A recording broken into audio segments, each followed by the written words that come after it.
ഇവനെ കാണാൻ അത്ര ലുക്കില്ലെങ്കിലും ടേസ്റ്റ് ഉണ്ട് കേട്ടോ. ഒരു കാരമൽ ബ്രെഡ് പുഡിംഗ് റെസിപ്പി ആയിട്ടാണ് വന്നിരിക്കുന്നത്. അപ്പോൾ ബ്രെഡ് വേണം, നമുക്ക് വാനില എസൻസ് വേണം, ഒരു പാല് വേണം, 2 മുട്ട വേണം, പഞ്ചസാര വേണം. ഫസ്റ്റ് നമ്മൾ ചെയ്യേണ്ടത് എന്താണെന്ന് വെച്ചാൽ 3 ടീസ്പൂൺ ഓഫ് ഷുഗർ ഇട്ട് നല്ല രീതിക്ക് ഒന്ന് കാരമലൈസ്ഡ് ചെയ്ത് ഒരു ഗോൾഡൻ കളർ ആകുമ്പോൾ ഇതുപോലത്തെ ഒരു കണ്ടെയ്നറിലേക്ക് മാറ്റി വയ്ക്കാം. ഞാൻ എൻ്റെ ലഞ്ച് ബോക്സ് ആണ് എടുക്കുന്നത്.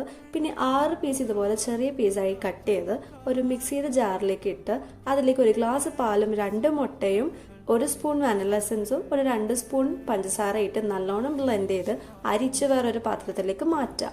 അത് നമ്മൾ നേരത്തെ സെറ്റ് ചെയ്ത് വെച്ചിരിക്കുന്ന കാരമല് സെറ്റ് ചെയ്ത പാത്രത്തിലേക്ക് ഒന്ന് അരിച്ചൊഴിച്ച് കൊടുക്കുക. അത് ഞാനൊരു 45 മിനിറ്റ് ഇഡ്ഡലിത്തട്ടിൽ വെച്ച് സ്റ്റീം ചെയ്യുന്നുണ്ട് കേട്ടോ. എന്നിട്ട് ഒരു ഓവർനൈറ്റ് ഞാൻ ഫ്രിഡ്ജിൽ വെച്ച് തണുപ്പിച്ചെടുക്കുന്നുണ്ട്.